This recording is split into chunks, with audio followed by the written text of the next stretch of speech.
इस कार्यक्रम के आयोजक समस्त पुलिस परिवार जबलपुर, यत्र तत्र जहाँ जहाँ से भी आप सबको ठाकुर जी ने बुलाया है, सबको भगवत भाव से हमारे राम आपके हृदय में बैठे राम को प्रणाम करते हैं और बड़ी श्रद्धा के सहित 5वें दिन की आप सबको जय सिया राम। ठाकुर जी की कृपा और करुणा से हम लोग चतुर्थ पंचम दिवस में प्रवेश करने वाले हैं और आज भगवान शंकर के विवाह महामहोत्सव की चर्चा इस व्यासपीठ से की जाएगी। आज की कथा के 4 सूत्र हैं, इनको बड़े ध्यान से समझना। जहां आदर ना हो वहां जाना मत। ठीक, ये 4 बातें याद रखना। जहां आदर ना हो वहां जाना मत, क्योंकि आवत ही हर्षे नहीं, नैनन नहीं स्नेह, तुलसी तहां न जाइयो जहां कंचन बरसे मेघ। तो जहां आदर ना हो वहां जाना नहीं, जो समझे ना उसे समझाना नहीं। आदमी को एक बार समझाना, 2 बार और ना माने तो उसकी बलाए। और अगर तुम बार बार समझाओगे तो वो तुम्हें अपना दुश्मन मान बैठेगा। एक बार समझाओ, 2 बार समझाओ, पर बार बार मत समझाओ, वरना वो तुम्हें ही अपना दुश्मन समझ लेगा। तो जहां आदर ना हो वहां जाना मत, जो समझे ना उसे समझाना मत।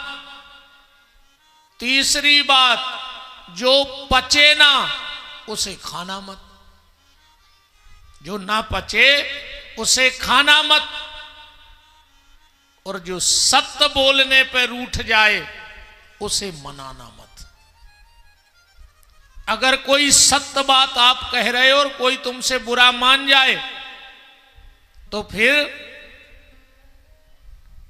उसे मत मनाना। रूठ गया तो रूठ जाने दो। इन 4 बातों की कथा ही आज पूरी घूमेगी, इन 4 सूत्रों पर।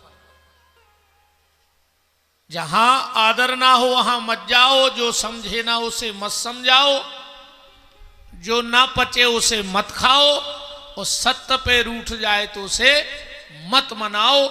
इस चीज का विशेष ख्याल रखना। पर मूल में जो बात रखी जाएगी वो यही कि भगवान का नाम लेते रहना। मूल बात तो यही है, जैसे बने वैसे भगवान का नाम जप करो। तुलसी अपने राम को रीज भजो के खीज, और खेत परे में ऊंग हैं उल्टे सीधे बीज। जैसे बने वैसे भगवान का नाम लो। भाव कुभाव अनख आलसहु, नाम जपत मंगल दिशि दसहु।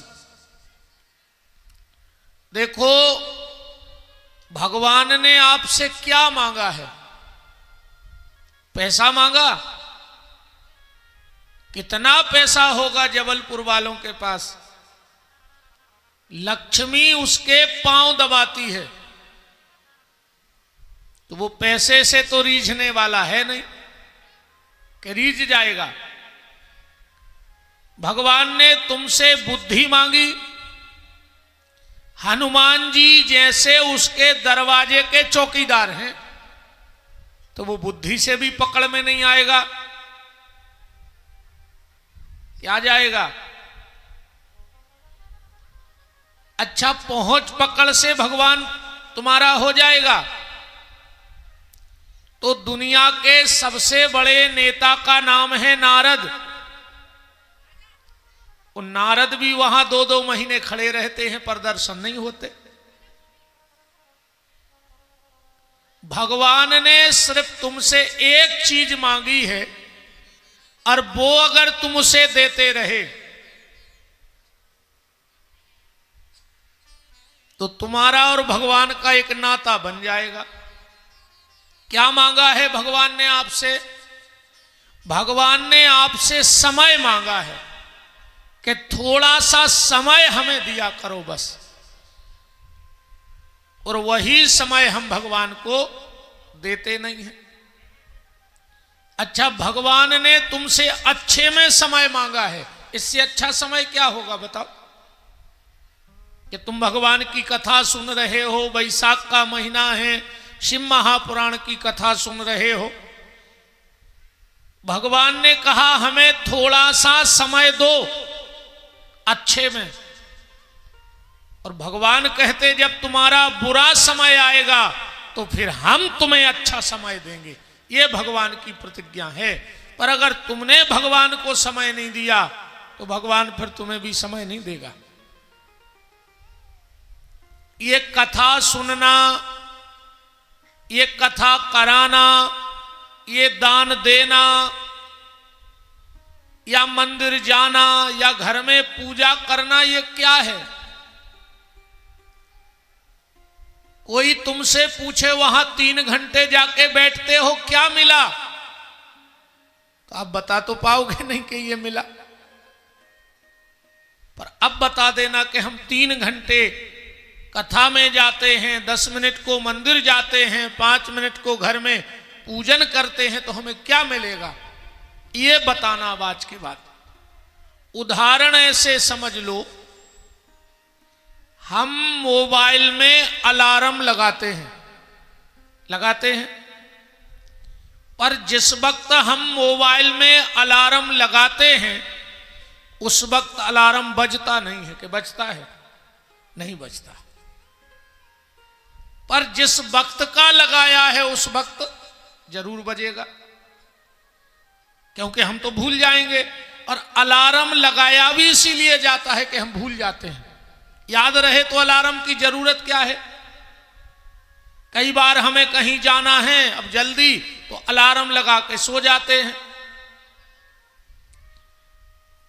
एक पति पत्नी में झगड़ा हो गया, पति को जाना था भोपाल, अब बैर बंधा था दोनों का। तो पति ने सोचा अब हम कैसे कहें पत्नी से कि हमें जगा देना, अब बोलता नहीं था। तो उसने कागज पे लिखा कि मुझे 5 बजे जबलपुर स्टेशन से ट्रेन पकड़नी है, मुझे 4 बजे जगा देना, और टेबल पे रख दिया। अब पतिदेव सो गए। अब जब नींद खुली तो घड़ी में 7 बजे थे, ट्रेन निकल गई थी। पति को गुस्सा आया, पत्नी के पास गया चिल्ला के, मैंने तुझसे कहा था मुझे 5 बजे अर्जेंट जाना था, जगाया क्यों नहीं? पत्नी बोली आपने बोला क्यों नहीं? बोले चल टेबल पे, मैंने वहां लिख के रख दिया था। पत्नी बोली तो चलो, और वहां गए तो दूसरी चिट्ठी रखी थी, उस पे लिखा था प्लीज उठ जाओ 4 बज गए। बोले जैसे तुमने जगाने को बोला ऐसे ही हमने जगा दिया। तो अलार्म व्यक्ति इसीलिए लगाता है कि वो भूल जाता है। तो जब अलार्म लगाओगे तब अलार्म नहीं बजेगा, पर जिस वक्त का लगाया है उस वक्त बजेगा। 1 सेकंड भी यहां वहां नहीं होगा। तो ये कथा, ये भागवत, ये पूजा क्या है? बोले ये मन का अलार्म है। हम लोग मन का अलार्म सेट करने आए, ये कब बजेगा? कई बार माताएं कहती हैं दीदी आज हमारा बेटा दूसरी मंजिल से गिरा पर इतना सा फौला भी नहीं आया, न जाने मैंने क्या पुण्य किए थे कि आज बेटा बच गया। मतलब कभी ना कभी किया था तो आज बचा, कभी ना कभी तुम अलार्म लगाए थे इसलिए आज वो काम में आ गया। ना लगाए होते तो दूसरी मंजिल से गिरने के बाद बच्चा बचता।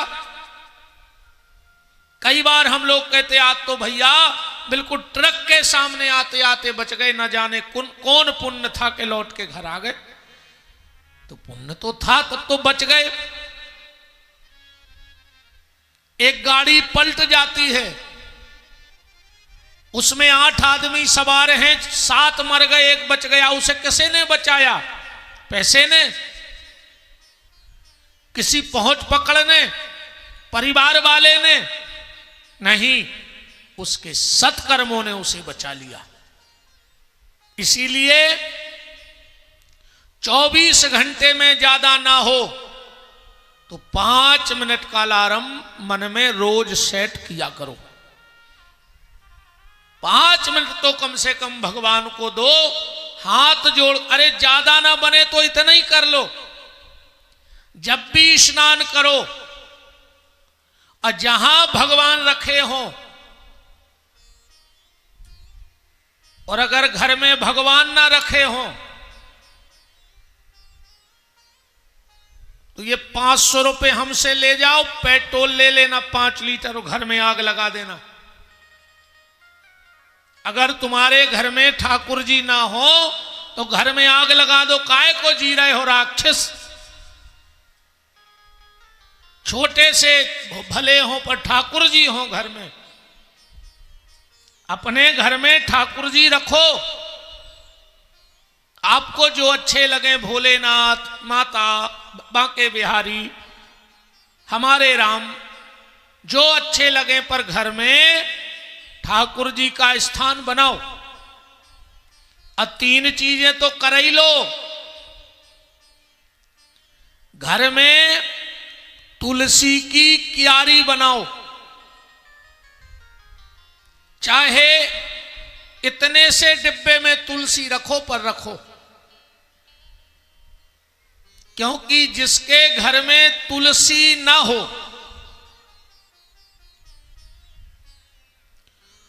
उसके घर का पानी स्वान मूत्र की तरह हो जाता है। उसके घर का पानी नहीं पीना चाहिए, तुम्हारी बुद्धि खराब हो जाएगी। छोटा सा तुलसी का पौधा रखो, पर घर में तुलसी रखो। गले में एक तुलसी का दाना रखो, पहनो।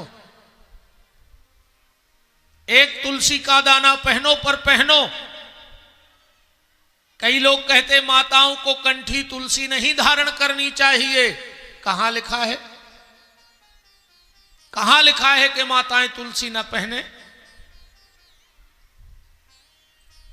पहनना चाहिए। तो घर में तुलसी की क्यारी बनाओ, गले में तुलसी का दाना पहनो, और घर में तुलसीदास के स्वामी और तुलसीदास की रामायण जरूर रखो। घर में चाहे एक छोटी सी रामायण लाके रखो, पर घर में रामायण रखो। क्योंकि जिसके घर में रामचरितमानस और गंगा का जल रखा होता है, उस घर में पूर्ण रूप से कलयुग कभी प्रवेश नहीं कर पाता है। गंगा जल की शीशी जरूर रखो अपने घर में। नर्मदा जल रखो, पर किसी ना किसी तीर्थ का जल घर में जरूर होना चाहिए। क्योंकि जो भी विकृत ऊर्जा घर में आती है, वो उस जल से टकरा करके वापस चली जाती है। तो बात हम ये कह रहे थे कि ज्यादा ना हो तो जब भी स्नान करो, जहां ठाकुर जी घर में विराजे हो वहां सीधे साष्टांग लेट के प्रणाम ही कर लो। इतना नियम बना लो। कुछ ना बने तो साष्टांग लेट जाओ। लो प्रभु, उससे क्या होगा? भगवान से कहना, प्रभु मैं जब तक घर में हूं तेरे चरण में हूं, चरणों में पड़ा हूं मैं तो तेरे। जब तक घर में हूं तो तेरे चरणों में हूं, और घर से बाहर जाऊंगा तो तेरी शरण में हूं। मैं स्वतंत्र कभी नहीं रहूंगा। घर में रहो भगवान के चरण में, और घर से बाहर जाओ तो विचार बनाओ कि हम भगवान की शरण में हैं। तो भगवान ने आपसे खाली आपका समय मांगा है। थोड़ा सा समय भगवान को दो, 5 मिनट, 10 मिनट, जितना हो, अरे तुमसे कुछ ना बने, भगवान के सामने आंख बंद करके बस सीताराम सीताराम, राधे राधे, ओम नमः शिवाय, जो तुम्हें अच्छा लगता है, पर भगवान का नाम जप करो। पर आज के आदमी को भजन के लिए भर टाइम नहीं है, कथा के लिए टाइम नहीं है।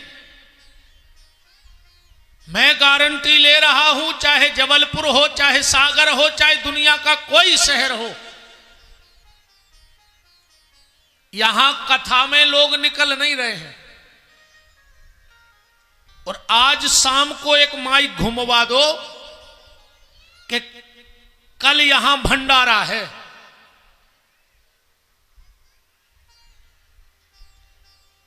इतना भर माइक घुमवा दो कि कल भंडारा है। ये पुलिस लाइन का ग्राउंड तो ठीक, ये पूरा कंपार्टमेंट छोटा पड़ जाएगा। आदमी सिर्फ खाने के लिए जी रहा है बस। बोलो गलत तो नहीं? अगर भंडारे का बोल दें कि कल यहां शाम को चकाचक भंडारा है, तो जगह कम पड़ जाएगी। हमारे यहां एक अच्छी कहावत चलती है, रे मन भजन करे खो रोवे। रे मन भजन करे खो रोवे, और कहूं मिले जो फ्री को खावे, तो हाथ पांव ने धोवे। रे मन भजन करे खो रोवे। कहूं होए रामायण गीता, तो दिन डूबे से सोवे। रे मन भजन करे खो रोवे। सिर्फ भजन के लिए टाइम नहीं है आदमी के पास, बाकी तो बिल्कुल फ्री है व्यक्ति। इस जन्म में खाने के लिए जी रहे हो, गारंटी है अगले जन्म में भगवान तुम्हें सुअर बनाएगा कि अब तुम वो खाओ जो दुनिया में कोई नहीं खाता। क्योंकि मैंने इतना कीमती मनुष्य जन्म दिया और तूने खाली भोजन में बर्बाद कर दिया, भजन नहीं किया।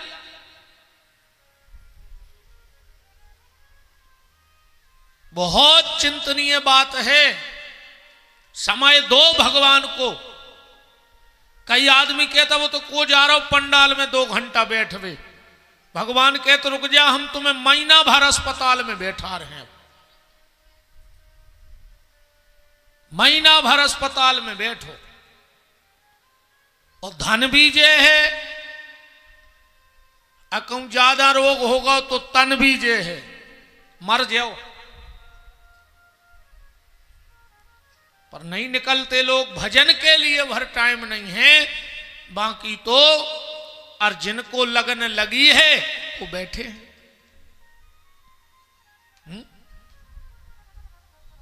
कि जगत की जो ठोकर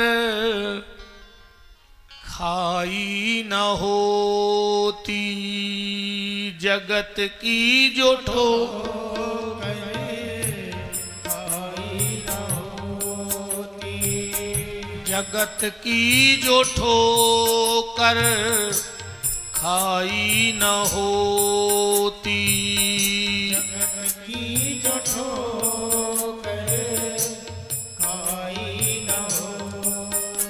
न होती। तो सच है प्रभु की याद आई न होती, तो सच है प्रभु की याद आई न होती, तो सच है प्रभु की याद आई न होती, तो सच है प्रभु की याद आई न होती। हरि बोल।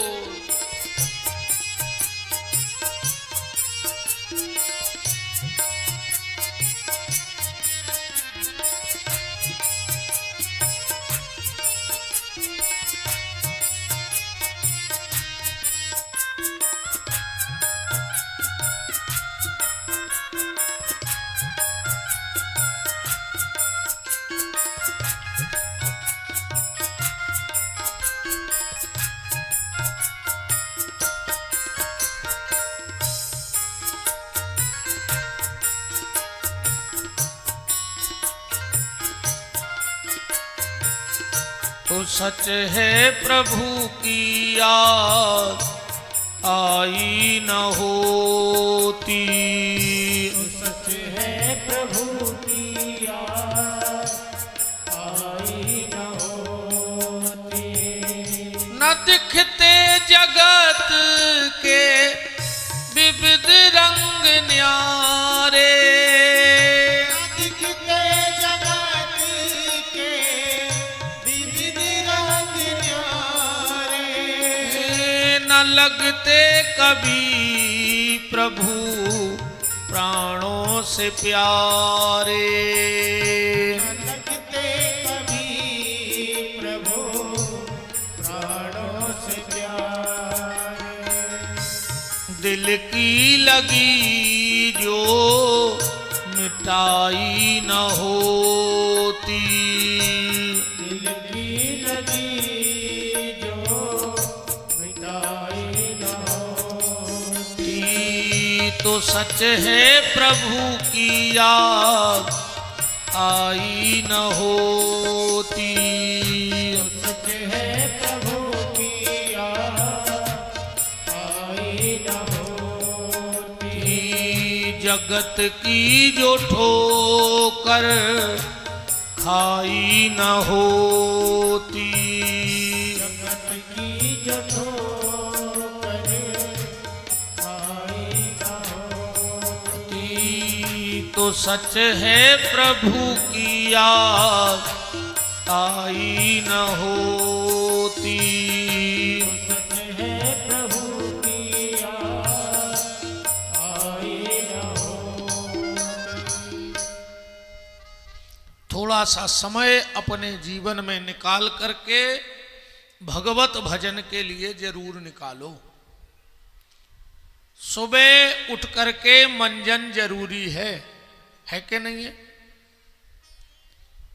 दोपहर में भोजन जरूरी है और रात में शयन जरूरी है। ऐसे ही 24 घंटे में भगवान का भजन भी जरूरी है। 24 घंटे में भगवान का भजन भी बहुत जरूरी है। भजन करो, बस बात ये है। कल हम लोग भगवान शिव काशीपति से कैलाशपति कैसे बने, इस चर्चा को शिव महापुराण के माध्यम से सुन रहे थे। देखो, भगवान शिव की पूजा, सुबह की पूजा भक्ति देती है, दोपहर की पूजा धन देती है और शाम की पूजा शांति देती है। शिव कौन है? शिव का मतलब क्या है? शिव का मतलब है कल्याण। शिव का मतलब क्या है? कल्याण करने वाले देवता हैं। तो सुबह की पूजा भक्ति देगी, दोपहर की पूजा धन देगी और शाम की पूजा शांति देगी। जो नित्य भगवान शंकर को दूध चढ़ाता है उसकी वंश वृद्धि होती है। दूध चढ़ाने से वंश वृद्धि होती है, दही चढ़ाने से सम्मान की प्राप्ति होती है।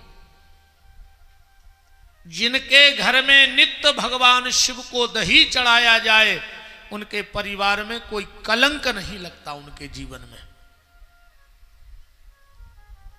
तो वंश वृद्धि के लिए दूध, सम्मान के लिए दही, घी, जिनके घर में नित्य भगवान शिव को अर्पण किया जाए उनके घर में सब दीर्घायु होते हैं, लंबी उम्र वाले होते हैं। जिनके घर में नित्य भगवान शंकर को शहद चढ़ाया जाए उनके घर में व्यवहार बड़ा प्यारा होता है। शहद चढ़ाने से व्यवहार में बड़ा सुंदर सा आनंद रहता है और शक्कर चढ़ाने से उस व्यक्ति का आकर्षण बढ़ता है, व्यक्तित्व में निखार आता है। बड़ी से बड़ी आपदाएं भी घर की समाप्त हो जाएं, अगर व्यक्ति चना से भगवान शंकर का हवन कर दे, बड़ी से बड़ी विपद आपदा भी दूर हो जाए। अगर चना से हवन किया जाए घर में, बेल पत्र से अगर हवन कर दिया जाए तो दुश्मन भी मित्र बन जाए भगवान शिव की कृपा से। कमल गट्टा से अगर हवन होता है तो गरीबी हट जाती है। और अगर गूगल से भगवान शिव के मंत्रों के द्वारा हवन किया जाए तो रुके हुए कार्यों में गति आ जाती है। एक बात और हम आपको बता दें, करके देखना,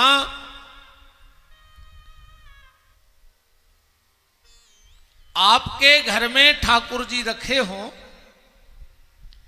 आप ठाकुर जी को कोई भी आसन बिछाओ, किसी भी कलर की बिछाओ, पर नीचे सिर्फ लाल कलर की आसन बिछाना। सिर्फ लाल कलर का वस्त्र हमारे पूजा के जहां भी आप चौकी में, मंदिर में, अलमारी में ठाकुर जी रखे हो तो एक वस्त्र लाल बिछाओ, फिर उस पर रोज बदलते रहो। जैसे हमारे ठाकुर जी का जो नीचे का वस्त्र है बिछाने वाला चौकी पे, वो लाल रहता है, फिर सिंहासन तो उनकी रोज बदली जाती है। अभी यहीं लगा है दरबार जहां हम रुके हैं, जिस क्वार्टर में, तो इनका श्रृंगार तो रोज बदला जाता है। अलग अलग तकिए रखे जाएंगे, अलग कलर की चादरें बिछेंगी, क्योंकि मेरा आधे से ज्यादा समय तो इसी में निकलता है, ठाकुर जी की सेवई में निकलता है। तो आसन सिर्फ लाल कलर का हो, पहला वस्त्र जो बिछाओ। और जब भी आसन बदलो तो शुक्रवार के दिन बदलना, या जब भी नया लाल कलर का आसन बिछाओ तो शुक्रवार के दिन बिछाना। कल शुक्रवार है, इतना करके देखना, फिर देखना तुम अपनी पूजा का आनंद। पूजा में कुछ ना हो पर दो चीजें जरूर रखो। घर में पूजा में शंख रखो, चाहे छोटा सा शंख हो, और गणुर जी जरूर रखो, क्योंकि बिना गणुर के भगवान स्थायी नहीं रहते हैं। चाहे बिल्कुल छोटा सा गणुर जी रखो और छोटा सा शंख, पर अपनी पूजा में गणुर और शंख का होना बड़ा अनिवार्य है।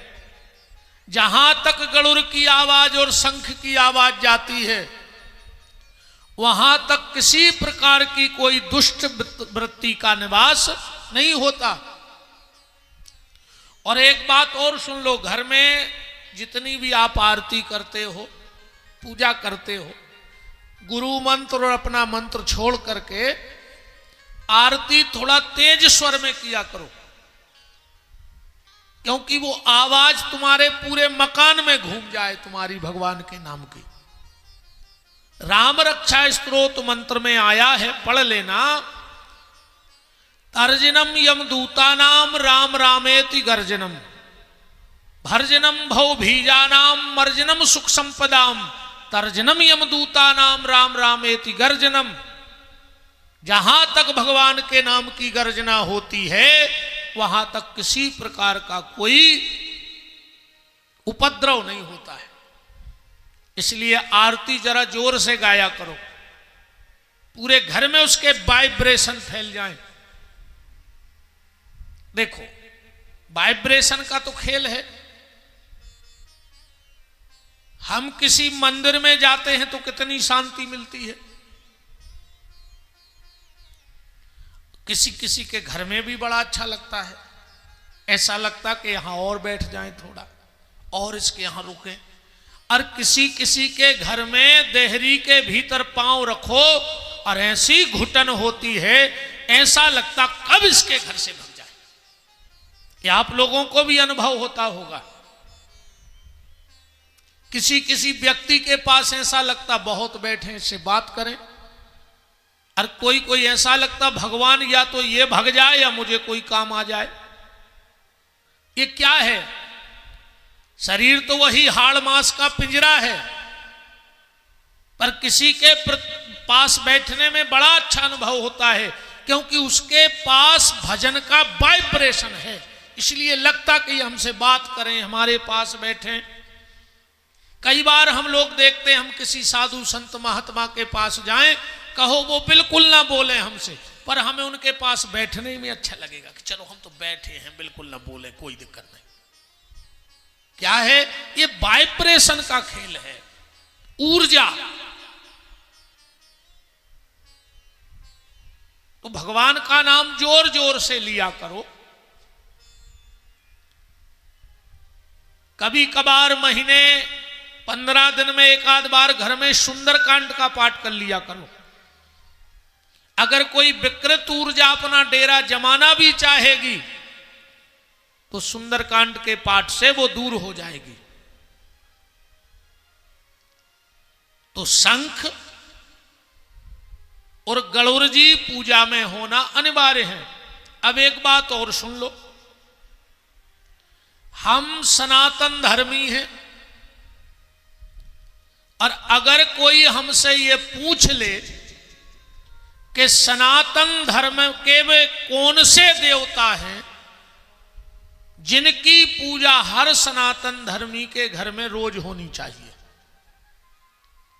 हर सनातन धर्मी के घर में 5 देवताओं की पूजा रोज होनी चाहिए, और इन 5 में से अगर एक की भी पूजा नहीं हो रही है तो 4 की पूजा करने का तुम्हें कोई फल नहीं है।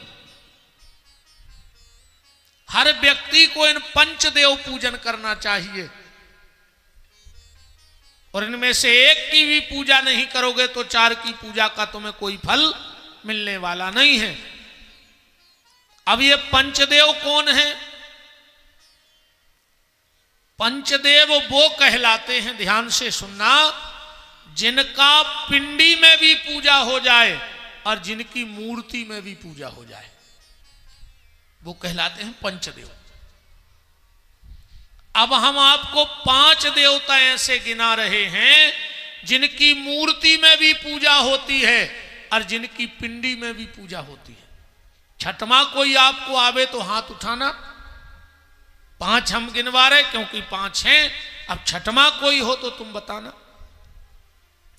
सबसे पहले भगवान शिव, जिनका स्वरूप भी पूजता है और जिनकी पिंडी भी पूजती है। पूजती के नहीं पूजती? दूसरे भगवान नारायण, अब इनको आप राम कृष्ण जो कहना है कहो, इनका स्वरूप तो दिख ही रहा है, इनकी पिंडी भी पूजती है। सालक राम की बटुलिया पूजती है कि नहीं पूजती? पूछती है कि नहीं पूछती? अच्छा एक बात और सुन लो, जिनके घर में गंडकी नदी के सालक राम जी रखे हों और उन पे काला तिल और तुलसी का पत्ता चढ़ा हो, एक तरफ गणुर जी रखे हों और एक तरफ शंख रखा हो जल से भरा हुआ, दुनिया का जितना बड़ा तांत्रिक गुनिया पंडा पैदा हुआ हो वो उस घर पे अपनी विद्या चला लेवे। और तुम्हारे कोई जबलपुर में हो तो हम पे चला लेवे। हम छुट्टी देते हैं, तुम जितना जानते हो कर लो, बैठे हम यहीं। ये हमारी काबिलियत नहीं है, ये हमारे प्रभु सालक राम जी की काबिलियत है। अब सालक राम जी की पहचान क्या है? काला पत्थर तो तुम्हें कोई भी दे सकता है कि ये सालक राम जी है ना, पर वो सालक राम जी नहीं है। अभी एक मैया हमें भी भेंट कर गई, पर वो सालक राम जी नहीं है। बोला यही था कि सालक राम जी हैं, पर नहीं है सालक राम जी। सालक राम जी की पहचान है, उनमें सोना होता है, काले पत्थर में स्पष्ट सोना नजर आता है। तो सबके सालक राम जी में तो सोना नजर आता है, पर मेरे पास जो मेरे प्रभु हैं उनमें स्पष्ट सोने का ओम बना है। कल सुबह आना, हम दर्शन कराएंगे, यही 24 घंटा संगे रहते हैं, बिल्कुल स्पष्ट ओम। पर आना तब जब उनका श्रृंगार ना हो पाए, श्रृंगार हो गया फिर कोई नहीं देख सकता। तो मेरे प्रभु, मुझे एक संत जी ने भेंट किए थे, एक त्यागी जी थे, पूज्य श्री मस्तराम त्यागी जी। एक बार मैं अभिषेक तो बहुत समय से कर रहा हूं, तो एक बार मैं अभिषेक कर रहा था, वो निकले और न जाने उनको क्या सूझी, उन्होंने अपनी झोली में से इतने बड़े सालक राम निकाले और मेरी गोदी में फेंक के चले गए। हमने सोचा ये बाबा जी हमको पत्थर मार के काहे चले गए, हमने क्या बिगाड़ दिया इनका। पर जब मैंने देखा बिल्कुल गोल मटोल और उनमें स्पष्ट ओम लिखा, तो आंखों में आंसू आ गए कि लगता है ये भोलेनाथ की कृपा से मुझे मिल गए हैं, भोलेनाथ ने मुझे भेंट किए हैं।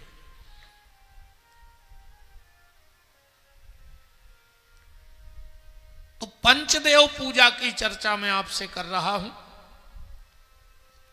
पहले भगवान शंकर, जिनकी स्वरूप और पिंडी दोनों पूजते हैं। दूसरे भगवान नारायण, जिनका स्वरूप और पिंडी सालक राम के रूप में। तीसरी है माता दुर्गा, जिनका स्वरूप तो आप सबने देखा है, करुणामयी वरदायिनी कर कलज बीना बादनी ओ मां सरस्वती, ओ मां सरस्वती। माता का स्वरूप तो आपने करुणामयी कृपामयी है मां। अच्छा, माता की पिंडी कहां पूजती है? वैष्णव देवी कौन कौन गया है? हाथ उठाओ। वहां स्वरूप है कि पिंडी? स्वरूप है, पिंडी है, तो सिद्ध होता है कि माता की पिंडी पूजती है। अब देखो, बातें बहुत बढ़ जाएंगी, समय कम है। आप में से किसी को पता है कि नवरात्रि में जवारे क्यों बोए जाते हैं? बोलो, पता है किसी को? पहली बार ये जवारे बोए किसने थे? माता के यहां घट क्यों बोया जाता है? एक मटका, उस पे दूसरा मटका, फिर कुछ कुड़री बना करके मिट्टी डाल के उस पे गेहूं उगाया जाता है। किसी को पता नहीं है। अच्छा, रात्रि कितनी होती हैं? पता है किसी को? कितनी रात्रि होती हैं? एक तो नवरात्रि होती है और एक शिवरात्रि होती है। कितनी हो गई? 2। लगता है तुम लोग पढ़े लिखे नहीं हो। नवरात्रि और एक रात्रि शिवरात्रि, 10 रात्रि नहीं हो गई? बोलो। ये ऐसा है, एक बार पति ने अपनी पत्नी से कहा कि सुनो जी, आज हमारे मित्र आ रहे हैं, उनके लिए खाना बनाओ। बोले कौन? बोले 14 डॉक्टर। 14 डॉक्टर आ रहे हैं, उनके लिए भोजन बनाना। पत्नी ने 14 लोगों का भोजन बना लिया और डॉक्टर एक ही था, उसका नाम 14 था, है ना?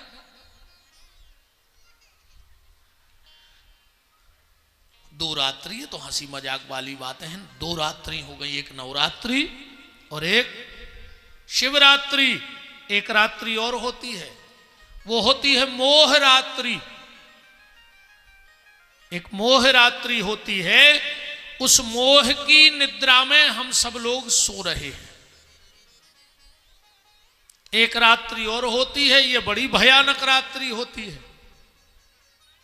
पहली नवरात्रि, दूसरी शिवरात्रि, तीसरी मोहरात्रि और एक होती है काल रात्रि। जो काल की रात होती है वो बड़ी भयानक होती है, फिर सुबह का सूर्य देखने को नहीं मिलता है। अच्छा, सब कहते नवरात्रि लग गई, पूजा दिन में करते हो, रात में तो खा पी के सो जाते हो अच्छा फलार करके, तो 9 दिन क्यों नहीं बोला जाता? नवरात्रि ही क्यों कहा जाता है? देखो, शिवरात्रि को पूरी रात पूजा होती कि नहीं होती, पर नवरात्रि को तो नहीं करते लोग पूरी रात पूजा। शाम को दिया बत्ती करेंगे, जो कुछ पाठ करेंगे और फिर सो जाएंगे, सुबह उठ के फिर पूजा पाठ करेंगे।